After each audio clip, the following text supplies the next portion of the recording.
Most of us think a concrete sidewalk is, entirely neutral. Doesn't care if you're wealthy, struggling, male, female. It's really just a slab of paved material. Right, just infrastructure. Exactly. But what if I told you that concrete was secretly designed to favor a very specific type of person and actively resist everyone else? Oh, that's a wild thought. It is. Yeah, and the mission here is really to help you look at the buildings and the cities around you with completely new eyes. Because the architecture surrounding you isn't just background scenery, right? It's actively organizing power, memory, and, well, your own behavior. I like to think of it like this. Think of an architect not just as a sculptor of concrete, but as the director of a play, where the physical set actually dictates who gets a speaking role and who is forced to wait in the wings. That's a great way to frame it. And the source material fundamentally redefines what makes a good building. I mean, for a long time, it was just about aesthetics, like does it stand up? Does it keep the rain out? Does it look impressive? Right, for the basics. Exactly. But it's no longer just about standing up and looking persuasive. It's about understanding the complex systems, climate, gender, equity that a building just inevitably taps into. So before we look at the whole planet, we need to look at the immediate spaces around you. Right. Because the source makes this bold claim that space is never neutral. Right. And I have to play devil's advocate here. Wait, isn't a sidewalk just a sidewalk? Yeah. How can concrete actually be biased? Well, okay, let's unpack this, because it comes down to who we historically pictured using that sidewalk. For decades, mainstream architecture implicitly designed for an ideal user. Okay, who was that? According to the text, that user was almost exclusively male, able-bodied, economically normative, and completely unburdened by caregiving. Ah, so like the classic 9-to-5 commuter. The guy who goes to the office, comes home, and doesn't have to worry about dropping kids off or grabbing groceries. Yeah, and feminist architectural theory points out that spaces literally encode those assumptions. So everyday urban features lighting, public toilets, transit access, they favor that idealized commuter model and ignore the reality of care work. Oh, wow. Yeah. Institutions like UN Habitat and UN Women are actually pushing for gender-responsive urban planning now because of this.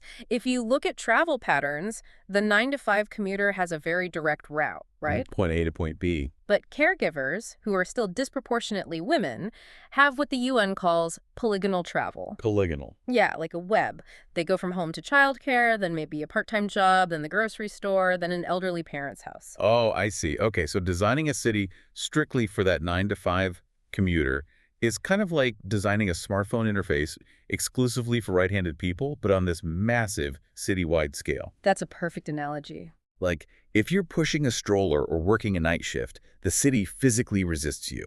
Every transfer on the bus is a nightmare. Exactly, and that's why this matters. It shifts architecture from this purely aesthetic exercise to an ethical one.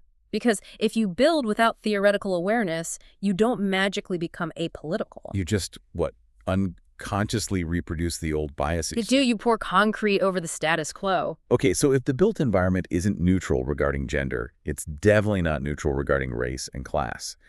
And that realization leads us directly into what the source calls spatial justice. Yes. And what's fascinating here is the text makes a really clear distinction between equality and equity. Okay, break that down for us. So equality is treating every space exactly the same.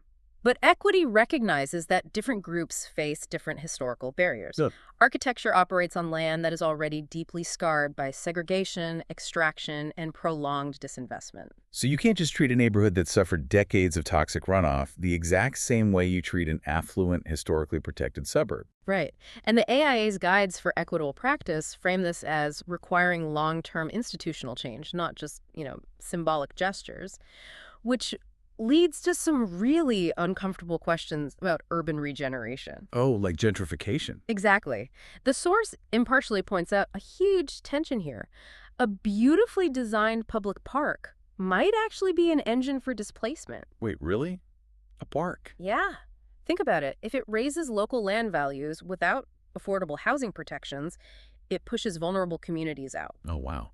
I mean, think about your own neighborhood. Have you ever seen a brand new, gorgeous development go up, and suddenly the local character just entirely disappears? Yeah, happens all the time. It's crazy to think that a building can be technically elegant, but completely spatially unjust. It looks like an improvement, But for the locals, it's an eviction notice. And that's why architects can't claim ignorance of the economics their designs trigger. But, we've seen how beautifying a neighborhood can push vulnerable people out. Now we need to scale this up to, well, the ultimate displacement crisis. The climate emergency. Yes. And the numbers from UNT and the global ABC embedded in the text are just staggering. Buildings and construction account for roughly 1/3 of global energy demand and emissions. 1/3. That is massive. It is. The era of modern architecture imagined design as a sort of mastery over the environment, right? Build a glass box in the desert and pump it full of AC. Right, completely ignoring nature. Exactly. But now, the IPCC stresses the absolute need for mitigation, adaptation, and circularity. Okay, circularity. What does that actually mean for building? Are we just talking about recycling bins? No, it's much deeper. It means designing with the end of the building's life in mind. So instead of pouring monolithic concrete that just becomes rubble, you use modular timber or bolted steel frames. Oh, so you can literally take it apart like a giant Lego set 50 years later. Yes. You reuse the materials without extracting new resources, but the text makes a crucial shift here, from general sustainability to climate justice. Here's where it gets really interesting, because those are not the same thing. Not at all. Climate impacts like floods, heat waves, they hit vulnerable, marginalized populations the hardest, Right, right? because they have less infrastructure to fall back on. Exactly. So the source argues that a net zero luxury development that accelerates exclusion is ethically incomplete. It's like putting a diet label on a massive corporate oil spill. Achieving a net zero carbon rating on a billionaire's mega mansion doesn't actually solve the systemic problem if the building materials are highly carbon intensive and the project displaces the local working class community. That's a great way to look at it. Or think about seawalls. If you build massive concrete walls just to protect a wealthy enclave, it often pushes the flood risks directly downstream into poorer neighborhoods. Oh, wow. So you're not fixing the problem. Right, you merely redesign injustice. Climate is no longer just this optional green marketing layer. It's a total condition that changes how we view materials, urban density, and even whether we should demolish an old building in the first place. Okay, so it's a human-centered worldview. The idea that we can just dominate nature got us into this planetary mess. The source suggests a radical philosophical pivot. Yes, it really does. What if architecture stopped revolving exclusively around humans? Well, this raises an important question. We're currently in the Anthropocene, the era where human activity acts as a geological force. But the new theoretical frontier they discuss, particularly referencing Reba books working at the intersection, is the post-Anthropocene, The post-Anthropocene, okay. or more than human design. It requires designing with animals, plants, soils, watersheds, and microbes as active participants in spatial life. Wait. Architecture is literally shelter for humans. How do you design a building that decenters humans? It doesn't mean ignoring human needs. It just means recognizing that human flourishing is totally dependent on ecological entanglement. Okay, so what does that look like mechanically? It redefines architectural elements. A river isn't a drainage problem to be paved over, it's a living system. And a facade, the outside wall of a building, isn't just a visual composition, it's a thermal membrane and an ecological interface. Oh, my mind is completely blown. Imagine looking at the exterior wall of your office building and realizing it's not just a wall, it's a functioning habitat for local ecosystems.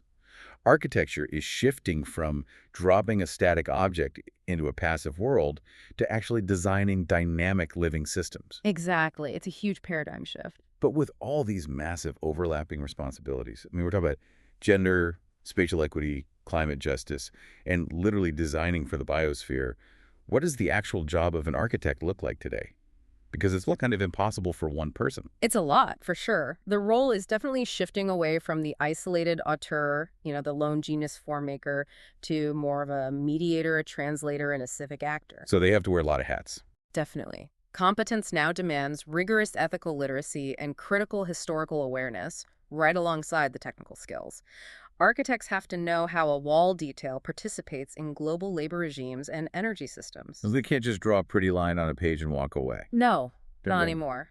And pedagogy and criticism are shifting to reflect this. Schools are being pushed to teach colonial histories and climate literacy.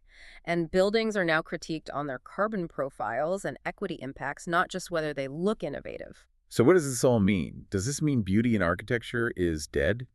Not dead, no. But if we connect this to the bigger picture, the bar has just been raised. Theory isn't some academic distraction from practice. Theory is exactly what equips an architect to handle realities they can no longer ignore.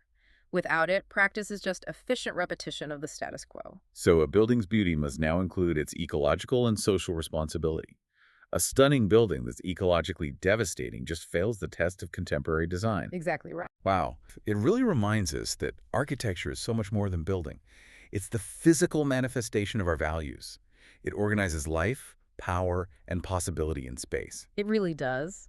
And theory is the map that tells practice what kind of future it's building. Hmm. So tomorrow, when you walk into your office, your school, or your local transit station, look past the concrete and the glass. Yeah, look closer. Look for the invisible labor. Look at who the space was truly designed for and who it might be actively leaving out. And I want to leave you with a final thought to mull over as you navigate your city. Building on this idea that the built environment currently encodes inherited biases and shapes our reality, is it possible to design a deprogramming space? Okay. A building so radically reconceived that simply entering it actively unteaches our societal biases? A space that forces us to interact with the human and non-human world on entirely equal footing. What would that space actually feel like to walk through?